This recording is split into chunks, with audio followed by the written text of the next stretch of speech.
Welcome back. 24 ఏళ్ల తర్వాత heroine Pratyusha case తెరపైకొచ్చింది. ఈ కేసుపై సుప్రీంకోర్టు సంచలన తీర్పునిచ్చింది. నిందితుడు దాఖలు చేసిన పిటిషన్ను ధర్మాసనం కొట్టివేసింది. హైకోర్టు విధించిన శిక్షను అత్యున్నత న్యాయస్థానం సమర్థించింది. 4 వారాల్లో నిందితుడు సిద్ధార్థ రెడ్డి లొంగిపోవాలని కోర్టు తేల్చి చెప్పింది. ఈ తీర్పు తర్వాత పలు రకాల అభిప్రాయాలు వ్యక్తమవుతున్నాయి. మరి ధర్మాసనం తీర్పుపై ప్రత్యూష తల్లి ఏమనుకుంటున్నారు? ఈ కేసులో న్యాయం జరిగిందని అనుకుంటున్నారా లేదో ఆమె మాటల్లోనే వినిపించడానికి మా కొలీగ్ సాయి లైవ్ లో రెడీగా ఉన్నారు. Sai, over to you.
24 ఏళ్ల తర్వాత హీరోయిన్ ప్రత్యూష కేసు తెరపైకొచ్చింది. ఈ కేసుపై సుప్రీంకోర్టు సంచలన తీర్పునిచ్చింది.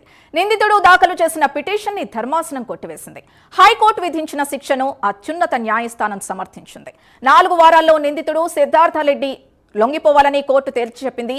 ఈ తీర్పు తర్వాత పలు రకాల అభిప్రాయాలు వ్యక్తమవుతున్నాయి.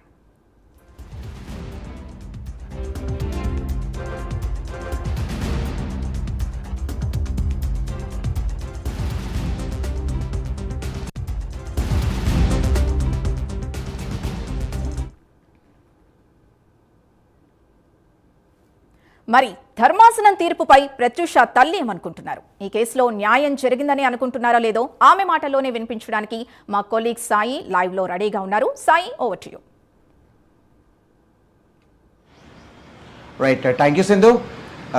ఒక కళ, ఒక ప్రేమ, ఒక సినీ తార, దీనికి సంబంధించి కూడా ఆమె ఎంత ఎత్తులో కూడా సినీ రంగంలో కూడా పైకి వెళ్ళారో అంతే ఎత్తులో కూడా ఆమె జీవితం ముగిసిపోయింది. దీనికి సంబంధించి కూడా 23 ఏళ్లుగా ఆమె పోరాటం చేసినప్పటికీ కూడా సరైన ఫలితం దక్కలేదంటుంది ఆమె తల్లి. అసలు ఏం జరిగింది? ప్రత్యూష కేసుకు సంబంధించి కూడా అసలు ఆమెకి ఎందుకు ఆత్మహత్య చేసుకుంది? అసలు హత్య, ఆత్మహత్య, కొన్ని సందర్భాల్లో రాజకీయ రంగులోకి మారినటువంటి ఈ యొక్క కేసుకు సంబంధించి కూడా ఎన్నో ఆటుపోట్లు కానివ్వండి, ఎన్నో సంబంధించినటువంటి ఎన్నో న్యాయ పోరాటాల ద్వారా కూడా సుప్రీంకోర్టు తుది తీర్పు ఇవ్వడం జరిగింది. అయితే దీనికి సంబంధించి కూడా ఆమె తల్లి ఇప్పటికీ కూడా మాకు న్యాయం జరగలేదు అని చెప్పేసి ఆమె అంటున్నటువంటి మాట. రైట్, ఆమె మాటలో తెలుసుకుందాం. అసలు ప్రత్యూష ఎలా ఉండేది, అసలు సినీ రంగంలో ఎలా ప్రవేశించింది, దీనికి సంబంధించి అన్ని విషయాలు కూడా మాట్లాడడానికి మనతో పాటు వాళ్ళ తల్లి కూడా మనతో ఉన్నారు. సరోజిని దేవి గారు, నమస్కారం అండి. నమస్తే సార్. సో మొదటిగా అడగాల్సినటువంటి విషయం ఏంటంటే మేడం, అసలు నటి ప్రత్యూష గారు ఒక వెలిగినటువంటి సినీ తార. నిజంగా చెప్పాలంటే ఆమె చిన్నతనం నుండి ఎలా ఉండేది? అసలు ఇంట్లో బయట చదువు కానీ సంబంధించి ఎలా ఉండేది? అసలు చదువు బాగా చదివేది సార్. అంటే తనకి చిన్నప్పుడే డాడీ చనిపోయాడు. తను అప్పుడు 6th క్లాస్ ఉంది. సో చిన్నప్పుడే డాడీ చనిపోతే అప్పటి నుంచే ఫ్యామిలీ ప్రాబ్లమ్స్ తెలవడము.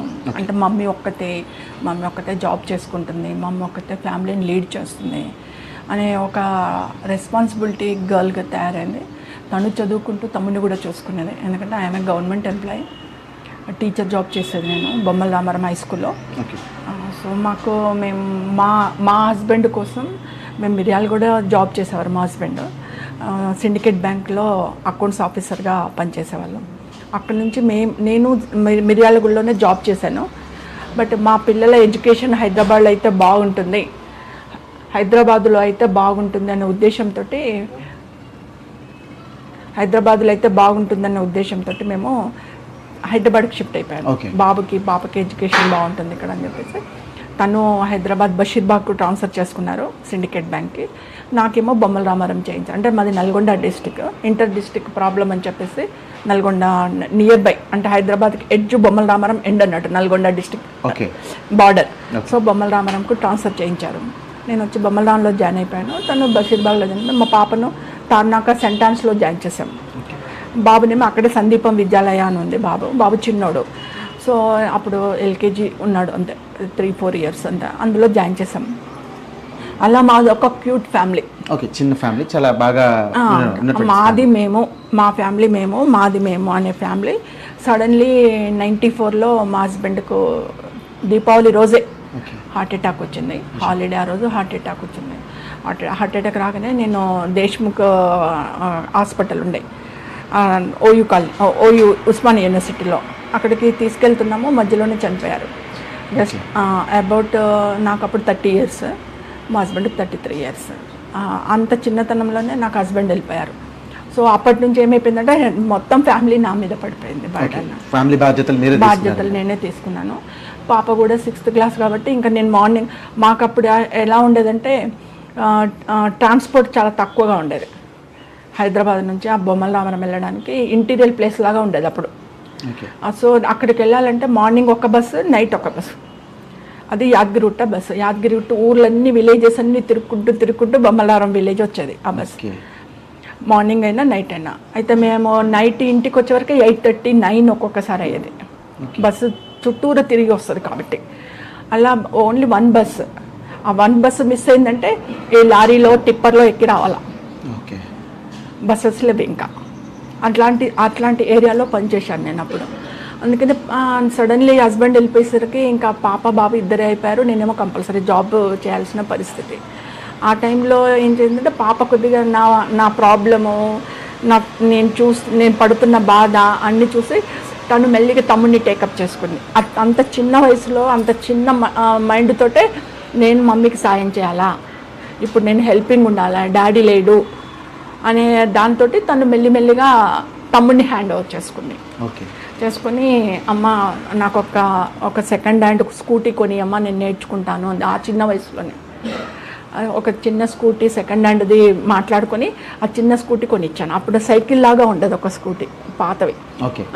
అది కొనిచ్చాను. ఇంకా అప్పుడు తను దాన్ని తెలిసిన వాళ్ళతోటి నేర్చుకుని బాబును 3:30కి స్కూల్ నుంచి రాగానే వాడికి డ్రెస్ చేంజ్ చేసేసి, వాడికి పాలు తాగిచ్చేసి, బిస్కెట్లు తినిపించేసి, తను కూడా డ్రెస్ యూనిఫామ్ చేంజ్ చేసుకొని తమ్ముడిని స్కూటీ మీద కూర్చోబెట్టుకొని తమ్ముడిని ట్యూషన్లో వదిలిపెట్టేది. తను ట్యూషన్కి వెళ్ళిపోయేది. మళ్ళీ వచ్చేటప్పుడు తమ్ముని పికప్ చేసుకొని మళ్ళీ ఇంటికి వచ్చేది. సో ఆమె మీరు పడుతున్నటువంటి బాధలను చూడలేక ఆమె కూడా మీకు సహాయపడుతూ ఉంది. వన్ ఆఫ్ ది పార్ట్ అయిపోయింది నా ప్రాబ్లంలో. నేను తను కూడా షేర్ చేసుకోవడం మొదలుపెట్టింది. సూపర్. తను చదువులో ఎలా ఉండేది అసలు? చదువుల్లో బాగా చదివేదండి. ఎక్కడ కూడా ఆగలేదు. అంటే టూ ఇంటెలిజెంట్ అనను, బట్ తను మాత్రం ఎక్కడ ఆగకుండా మంచిగా చదువుకుంటూ ఫస్ట్ క్లాస్ పాస్ అవుతూ వచ్చింది. 10th అలాగే అయింది. 10th అయిపోగానే వీళ్ళ డాడీ చనిపోయాడు కాబట్టి నేనేం ఆలోచించానంటే, పెద్దగా అయిపోయింది అమ్మాయి, 15 years అయిపోయింది. సో చాలా క్యూట్గా ఉండేది. సో ఈ అమ్మాయిని ఒక్కదాన్ని వదిలిపెట్టేస్తే నేను వచ్చేవరకేమో లేట్ అయిపోతుంది. మగపిల్లాన్ని అంటే మా ఓనర్స్ ఇంట్లోనో తెలిసిన వాళ్ళ ఇంట్లోనో పెడతాను ఆ 3 hours. కానీ ఆడపిల్ల అయిపోయింది, ఏమవుద్దో అని ఒక భయంతో ఏం చేశానంటే ఎస్ఆర్ నగర్లోని గౌతమ్ రెసిడెన్షియల్ కాలేజ్లో జాయిన్ చేశాను. బైపీసీలో జాయిన్ చేసి హాస్టల్ కూడా వాళ్ళదే ఉంది, కాలేజ్ వాళ్ళదే ఉంది, గర్ల్స్ హాస్టల్. అది గర్ల్స్ హాస్టల్ బాగుంటుంది అని చెప్పి గర్ల్స్ హాస్టల్లో పెట్టేసి రెసిడెన్షియల్లో జాయిన్ చేశాను. ఇంటర్ ఫస్ట్ ఇయర్ 10th అయిపోగానే. అక్కడ తను చదువుకుంటున్న టైంలోనే Siddhartha Reddy co education, college ఏమో కో ఎడ్యుకేషన్, గర్ల్స్ మాత్రం సపరేట్ ఉంది, బాయ్స్ కు గర్ల్స్ కు సపరేట్ హాస్టల్, చదవడం మాత్రం కోయిడ్. అందులో సిద్ధార్థ రెడ్డి కూడా ఉన్నాడు అక్కడ. సో నాకు అప్పటికి ఉన్నాడు అంటే తర్వాత చెప్పింది పాప, ఎక్కడి నుంచి వచ్చాడు, ఎట్లా కలిసాడంటే అప్పుడు నాకు ఇదంతా చెప్పింది. సో ఇదంతా కూడా సినీ రంగ ప్రవేశం కాకముందు తన పరిచయం ఆల్రెడీ సిద్ధార్థ్ అక్కడే చదువుకుంటున్నాడు, తను కూడా కో ఎడ్యుకేషన్లో ఉన్నాడు, వన్ ఆఫ్ ది స్టూడెంట్గా. ఓకే, అంటే ఇప్పుడు ఈ సినీ రంగ ప్రవేశం చూసుకున్నట్లయితే మీ ప్రమేయం ఏమైనా ఉందా, లేకపోతే తను స్వతహా తీసుకున్నటువంటి నిర్ణయమా? నా ప్రమేయం లేదండి. నేను బైపీసీ చేసి తనను ఒక మంచి డాక్టర్ చేయాలి అంటే నాకు మా హస్బెండ్ ఉన్నప్పుడు అనుకునేవాళ్ళం, పాపను డాక్టర్ చేయాలి, బాబుని పైలట్ చేయాలా, ఓకే, అలా అనుకునేవాళ్ళం. మాకు ఒక ఎయిమ్, ఓకే, ఏముంది, ఏమితో పాటు ముందుకెళ్తాం. పేరెంట్స్కి ఆ 2 ఎయిమ్స్ ఉన్నాయి. ఓకే, బాబును ఎయిర్పోర్ట్లో పైలట్గా చూసుకోవాలి, పాపను డాక్టర్ చేయాలి.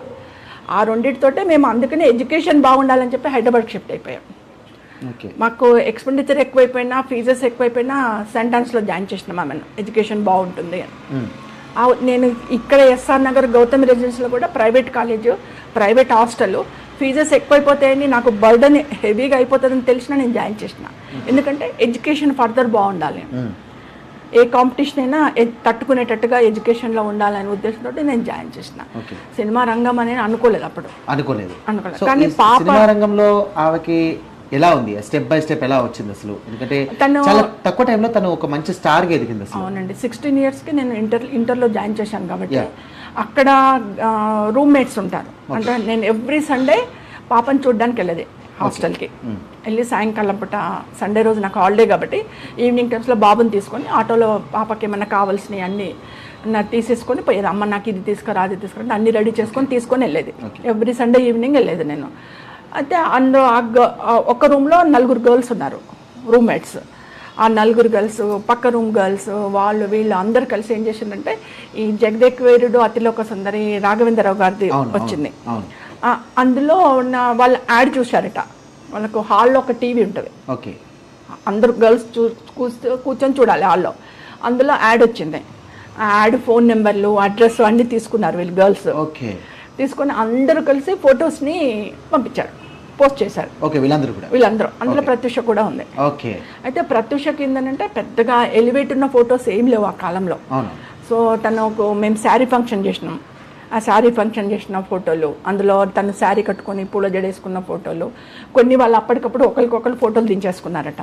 నాది దించు నువ్వు, నీది దించు నేను అని చెప్పేసి ఒకరిదొకరు ఫోటోలు దించేసుకొని ఆ ఫోటోలు ఈ ఫోటోలు అన్నీ ఎవరికి నచ్చిన ఫోటోలు వాళ్ళు పంపించేసుకున్నాం. ఓకే, అలా ఆ కాలంలోనే రాఘవేంద్రరావు గారికి నియర్లీ మోర్ 1 lakh అప్లికేషన్స్ వచ్చినాయి ఆయనకి ఇలా పంపించిన వాళ్ళు. ఓకే, సో అందులో ప్రత్యూష కూడా ఉంది.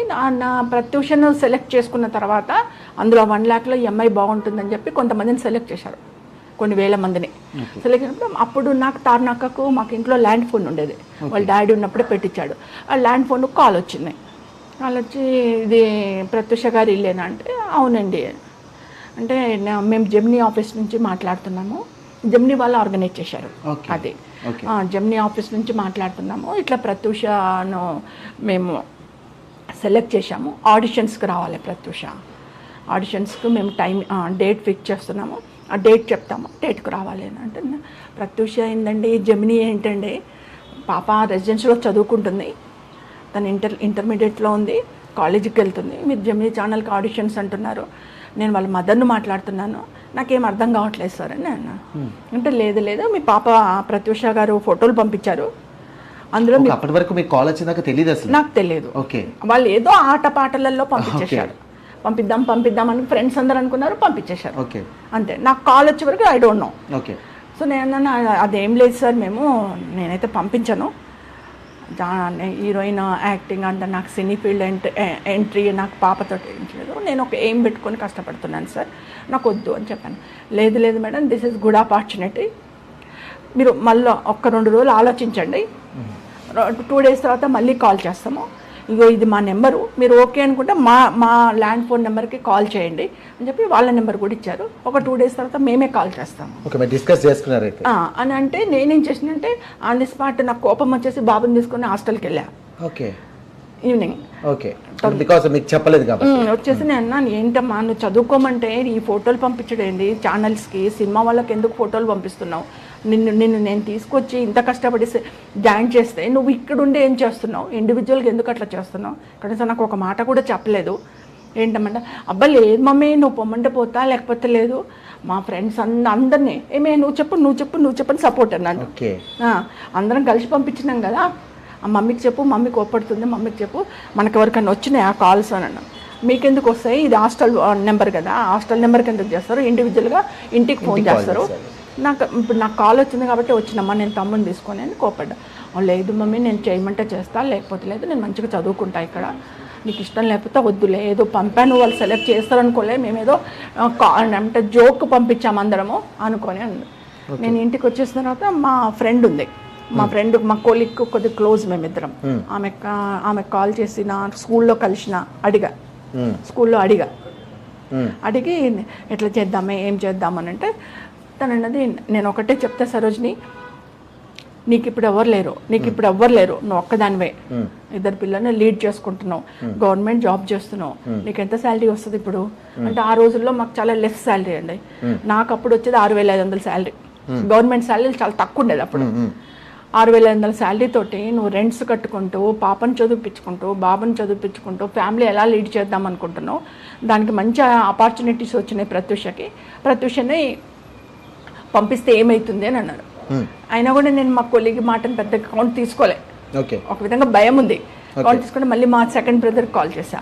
మా సెకండ్ బ్రదర్ని అడిగా, అన్నయ్య ఇట్లా కాల్ వచ్చింది, ఏం చేద్దాము, పంపించాలా వద్దా అని అంటే మా అన్నయ్య అన్నారు, చూడమ్మా నేను ఒక మాట చెప్తా విను, నేను నీకు ఓన్ బ్రదర్ని, బ్లడ్ రిలేషను, నేను వేరే విధంగా చెప్ప నీకు నాకున్న ఇంటిమేషన్ మా ఇద్దరికి ఎక్కువ ఇంటిమేస్ అన్నట్టు, అన్నా చెల్లెళ్ళకి మన ఇద్దరికి ఉన్న ఇంటిమేస్ తోటి నేను ఒకటి చెప్తున్నాను, నీకు 2004లోనే స్మాల్ హార్ట్ ప్రాబ్లం వచ్చింది.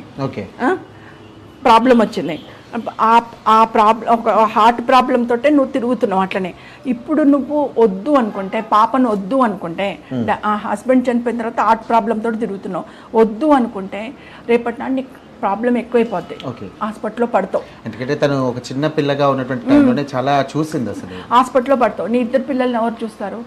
ఓ 5 లక్షలు కావాల్సి వస్తుంది నీ హార్ట్ ఆపరేషన్కో, హార్ట్ ప్రాబ్లంకో 5 లక్షలు. నువ్వు అనుకున్న వెల్ విషర్లను కానీ నేను కూడా ఇవ్వలేను అన్నాడు. అన్నగా నేను కూడా 5 లక్షలు నెట్ ఇవ్వలేను నీకు అంటే, నాకున్న స్థాయిలో నేను ఇవ్వలేను, ఎవ్వరము ఇవ్వలేము. వచ్చిన మంచి ఆపర్చునిటీ, ఈ రోజుల్లో అన్నీ కామన్, మన పిల్లని మనం కాపాడుకోవాలంటే ఎందుకు పంపించనంటున్నావు, అవకాశాలే రాకుండా అందరికీ బయట కొట్టుకుంటున్నారు, వచ్చిన అవకాశాలు ఎందుకు వద్దంటున్నామా, పంపి దాని అదృష్టం ఎట్లుంటే అట్లా వద్దన్నారు. ఇంకా మా అన్నయ్య కూడా అలా చెప్పేసరికి, ఫైనాన్షియల్లీ అదంతా నాకు క్లియర్గా చెప్పేసరికి ఓకే పంపిద్దాము, అందరూ పంపించమంటున్నారు కదా. మా ఫ్రెండ్, నేను ఎక్కువ వీళ్ళిద్దరిని అడుగుతా ఏదైనా ప్రాబ్లం వస్తే, సో ఇద్దరు అదే చెప్తున్నారు పంపిద్దామంటున్నారు అని చెప్పేసి అప్పుడు మా ఫ్రెండ్తో అన్నాను, మా కొలీగ్తో అన్నాను, ఇద్దరం కలిసిపోదాం మరి అయితే జెమినీ ఆఫీస్కి పాపని తీసుకొని అన్నాను. నీకెందుకు, నీ ఎంబడి నేను ఉంటాను, మొత్తం అయిపోయే వరకు నేను ఉంటాను నీ ఎంబడి అని అన్నారు. ఇంక ఇద్దరం కలిసి పాపని తీసుకొని వాళ్ళు డ్రెస్ స్టిచ్చింగ్ చేసుకోమన్నారు, డ్రెస్సెస్ ఒక 2 డ్రెస్సెస్ స్టిచ్చింగ్ చేసుకొని పాపని తీసుకొని వెళ్ళాను. వాళ్ళు డేట్ కాల్ చేశాను నేనే, వీఆర్ యాక్సెప్టింగ్ అండి, మీరు డేట్ చెప్తే ఆ డేట్కి తీసుకొని వస్తాం అంటే వాళ్ళు ఒక పెద్ద బిల్డింగ్ ఫంక్షన్ హాల్ లాగా బుక్ చేశారు. ఆ ఫంక్షన్ హాల్లోనే ఆడిషన్స్ అన్ని స్టెప్లలో అంటే ఫేస్ మళ్ళీ యాక్టింగ్ ఎవ్రీథింగ్ లో ఆమె సెలెక్ట్ అవ్వకుంటూ వచ్చేసింది. అందులో నా ఫైనల్కి వచ్చేసరికి ఇంతమందిని చేసేసుకున్న వాళ్ళకి 7 మెంబర్స్ వచ్చారు. 7 మెంబర్స్ మేల్, 7 మెంబర్స్ ఫీమేల్, 7 పేర్స్ని సెలెక్ట్ చేశారు. అందులో ప్రత్యూష కూడా వచ్చేసాను. అసలు ఇంత వెలుగులున్నటువంటి సినీ రంగంలో ప్రత్యూష నిజంగా చిన్నప్పటి నుండి చాలా కష్టాలు పడి ఇట్లా ఒక స్టేజ్కి వచ్చింది. సో ఇదంతా ఒక పాట అనుకుంటే కనుక, అసలు ఆ రోజు ఏం జరిగింది? ఫిబ్రవరి 22 నాడు అసలు ఏం జరిగింది అంటే, అసలు మీ కాల్ ఎలా వచ్చింది, అసలు ఏం రెస్పాన్స్ అయ్యారు ఒకసారి మా కోసం? అంటే పాప 98 నుంచి ఎంటర్ అయిందండి ఫీల్డ్కి.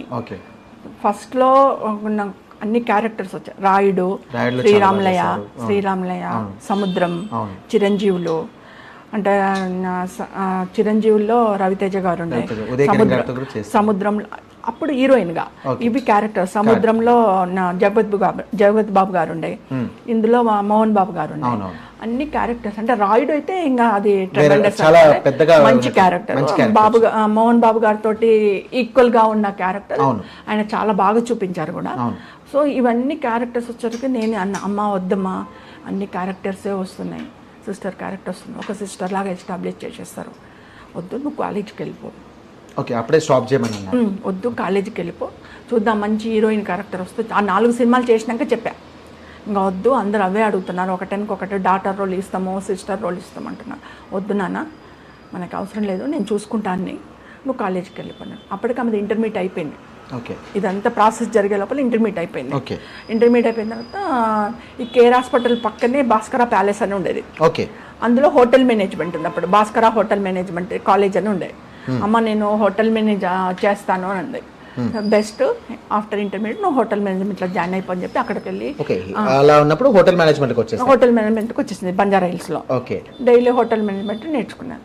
అప్పుడు ఇక నేను స్టాప్ చేశా. మంచి హీరోయిన్ క్యారెక్టర్ వస్తే వెళ్ళాం, లేకపోతే లేదు. అప్పుడు తమిళ్ నుంచి క్యారెక్టర్ వచ్చింది. ఓకే, కడల్ పూకల్. ఓకే, డైరెక్టర్ మురళి అప్పుడు మురళి చనిపోయారు. మురళి గారు హీరోగా, ఇద్దరు హీరోయిన్లుగా కడల్ పూకల్ అని చెప్పి మంచి మూవీ వచ్చింది. సో మా పిఆర్ఓ అక్కడ ఉన్నారు. పిఆర్ఓ గారు పాప ఎగ్జామ్స్ రాస్తుంది, మిడ్ నైట్ కూర్చొని బెడ్ మీద అన్ని బుక్స్ పెట్టేసుకొని రాసుకుంటుంది. తెల్లారితే ఎగ్జామ్. మిడ్ నైట్ 11:30, 11:45 కాల్ చేశారన్న, రేపు ఆన్ ది స్పాట్ ప్రత్యూషన్ పంపించండి, ఇక్కడ మంచి హీరోయిన్ క్యారెక్టర్ ఉన్నాయి అని అన్నారు. అంటే నేను సార్ రేపు మార్నింగే ఎగ్జామ్ ఉంది, రేపు 9:30కి ఆమెకి ఎగ్జామ్ ఉంది కదా అని అంటే లేదు, ఎగ్జామ్ మళ్ళీ సప్లిమెంటరీ రాసుకోవచ్చమ్మా, ఇంత మంచి క్యారెక్టర్ మళ్ళీ రాదు, మీరు ఆన్ ది స్పాట్ పంపండి, ఆయనకి ఎంతమంది అమ్మాయిలను చూపించినా ఈజ్ నాట్ సాటిస్ఫైడ్, డైరెక్టర్ సాటిస్ఫైడ్లో మీరు పంపించండి అన్నారు. అంటే ఇంక అప్పటికప్పుడు నేనేమో స్కూలు, బాబుకి ఎగ్జామ్స్ అవుతున్నాయి, నేను వెళ్ళలేను. అందుకనే మాకు తెలిసిన వాళ్ళందరికీ కలిపి ప్రత్యూషన్ ఫ్లైట్ టికెట్స్ బుక్ చేసి పంపించేశాను. ఓకే, వెళ్ళంగానే అక్కడ సెలెక్ట్ అయిపోయింది. ఉప్పిలి క్యారెక్టర్, మంచి ట్రెమెండస్ క్యారెక్టర్.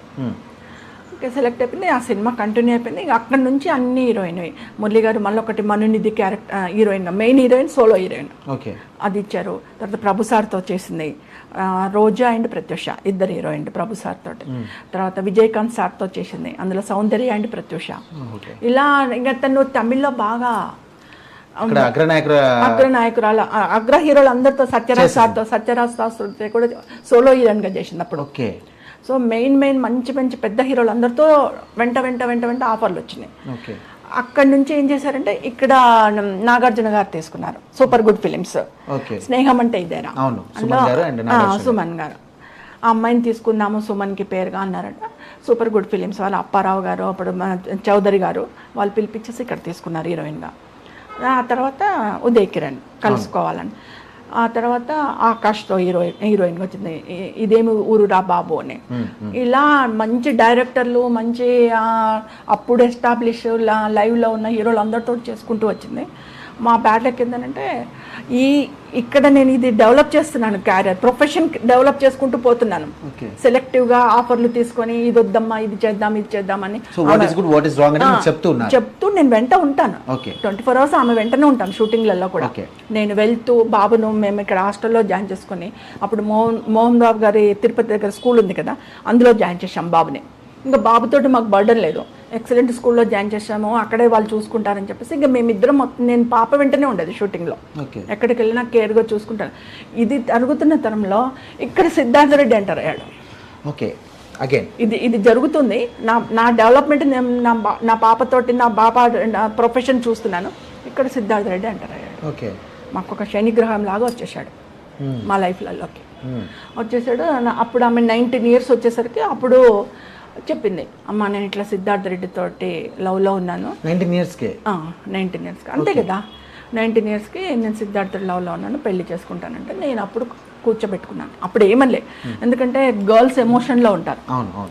సో మనం ఎంబడే నో ఫస్ట్ నో అన్నాం అనుకోండి, వాళ్ళు ఇంకొకటి ఆలోచిస్తారు, సెకండ్ థాట్లోకి వెళ్తారు, ఏం చేయాలి, ఎలా చేసుకోవాలి అని సెకండ్ థాట్లోకి వెళ్తారని చెప్పేసి నాకున్న నాలెడ్జ్లో సరే మనం మాట్లాడతాము, కొద్దిగా ఓపికతో ఉండు, తొందరపడద్దు, ఓపికతో ఉండమని చెప్పి ఒక 2-3 days గ్యాప్ ఇచ్చి కూర్చోబెట్టుకొని మాట్లాడా. నాన్న ఇప్పుడు నువ్వు అప్కమింగ్ హీరోయిన్ మాత్రమే, నీకు రెమ్యునరేషన్స్ ఏమి హై కాలేదు, మీడియంలో వస్తున్నాయి, నాకా ఓన్లీ జాబ్, నాకు తమ్ముడు కూడా ఉన్నాడు, ముందు మనం డెవలప్ కావాలి, ఫైనాన్షియల్లీ సెట్ కావాలి. డాడీ ఎర్లీకి వెళ్ళిపోయాడు నీకు తెలుసు, మొత్తం నాదే బాధ్యత. ఇప్పుడు నేను లీవులు పెట్టుకొని తిరుగుతున్నాను వెంట, మనకి శాలరీ కూడా రావట్లేదు, నీ రెమ్యునరేషన్స్ తోటే మనకు వెళ్తుంది. ఈ టైంలో అప్కమింగ్ హీరోయిన్గా నువ్వు ఒక్కసారి ఆలోచించు, ఇప్పుడు లవ్ చేసి పెళ్లి చేసుకోవడం కరెక్టేనా, సమంజసమా, చేసుకున్నా నీకేముంటుంది, పెళ్లి చేసుకుంటూ పిల్లలు అంటావు, నీకేం ఇన్కమ్ ఉండదు. ముందు నా మాట విని డెవలప్గా మంచి హీరోయిన్గా ఎస్టాబ్లిష్గా హెవీగా సంపాదించుకో. నువ్వు మాకేమి ఇవ్వాల్సిన అవసరం లేదు, నువ్వు సంపాదించుకో. ఆ అబ్బాయి కూడా ఓన్లీ ఇప్పుడు డిగ్రీలోనే ఉన్నాడు. ఓకే. ఆ అబ్బాయి కూడా పెద్దగా హైలీ ఎడ్యుకేషన్ ఏం లేదు. Okay, Siddharth Reddy highly education లేదు. రేపు వాళ్ళ పేరెంట్స్ ఒప్పుకోవట్లేదు అంటున్నావు. వాళ్ళ పేరెంట్స్ ఒప్పుకోకపోతే నువ్వేమీ ఎర్న్ చేయకుండా, ఆయనకేమీ హైలీ ఎడ్యుకేషన్ లేకుండా మీరు ఎట్లా లీడ్ చేస్తారు లైఫ్? మళ్ళీ నా మీద ఆధారం, కష్టమైపోద్ది. ఓకే. ముందు నేను ఒప్పుకుంటున్నా కూడా, మీ ప్రేమను ఒప్పుకుంటున్నా. ముందు నువ్వు ఎస్టాబ్లిష్గా మంచిగా ఎస్టాబ్లిష్ కొన్ని డబ్బులు చేస్తే అతను ఒక బిజినెస్ చేసుకోవడమో, ఒక ఉద్యోగం చేయడమో ఏదో ఒకటి చేసుకుంటాడు. ఒకవేళ ఎవ్వరు యాక్సెప్ట్ చేయకపోతే ఏదో ఒకటి చేసుకుంటాడు. దానికి నేను ఇప్పుడు యాక్సెప్టెన్స్ ఇస్తున్నా. నువ్వు ఎస్టాబ్లిష్ అయ్యే వరకు, మంచి హీరోయిన్ అయిపోయి డబ్బులు సంపాదించుకున్న వరకు మీరు ఇదే ఫ్రెండ్షిప్లో, ఇదే అఫెక్షన్లో కంటిన్యూ అయ్యారనుకోండి, నేను తప్పకుండా మ్యారేజ్ చేస్తాను. ఓకే. కంపల్సరీ మ్యారేజ్ చేస్తాను. నేను నీకు మాటిస్తున్నా, అమ్మగా మాటిస్తున్నా. మనం అమ్మ కూతురులాగా ఉన్నాం, ఫ్రెండ్లీగా ఉంటాం, ప్రతిదీ డిస్కస్ చేస్తాం బేటా. ఇది కూడా చెప్తాను, నీకు మాట ఇస్తున్నా, నేను మాట తప్పను అని చెప్పాను. ఓకే. అసలు ఆ రోజు ఏం జరిగింది? అసలు మీ కాల్ ఎలా వచ్చింది? తను అలా ఏం తెలుసు అని చెప్పిన తర్వాత అతనికి ఏమైపోయిందంటే, సార్ మా పాపకేమో నేను ఒప్పుకున్నా, అంటే మీకు అక్కడికే వస్తున్నా. మా పాపకి నేను ఒప్పుకున్నా, వాళ్ళ ఇంట్లో వాళ్ళ పేరెంట్స్ ఒప్పుకోలే. సిద్ధార్థ రెడ్డి ఇంట్లో వాళ్ళ పేరెంట్స్ ప్రత్యూషన్ మ్యారేజ్ చేసుకోవడానికి ఒప్పుకోలే. ఓకే. వాళ్ళు మొత్తం 100% వాళ్ళు నెగటివ్ రిజెక్ట్ చేసేసారు. రిజెక్ట్ చేసే వరకు అతనికి ఏమైపోయింది, పాప ఏం చెప్పిందనంటే నా ముందరనే మాట్లాడింది ఒకసారి ఫోన్లో, ల్యాండ్ ఫోన్ నుంచి సిద్ధార్థ రెడ్డితో నాతో నా ముందరనే నేను మా మదర్ని ఒప్పించుకున్నా.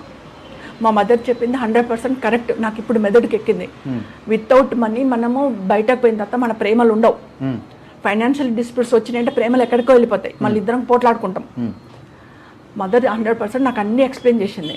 ముందు మనని సెట్ కమ్మంటుంది, సెట్ అయినాక తను మ్యారేజ్ చేస్తా అని చెప్పి నాకు మాట ఇచ్చింది. మా అమ్మ మాట తప్పదు, నాకు తెలుసు మా అమ్మ గురించి. నా ఇంట్లో నాది సెటిల్మెంట్ అయిపోయింది, నీ ఇంట్లో నువ్వు సెటిల్మెంట్ చేసుకో అని చెప్పేస్తే అతనికి వాళ్ళ ఇంట్లో ఒప్పుకోవట్లేదు.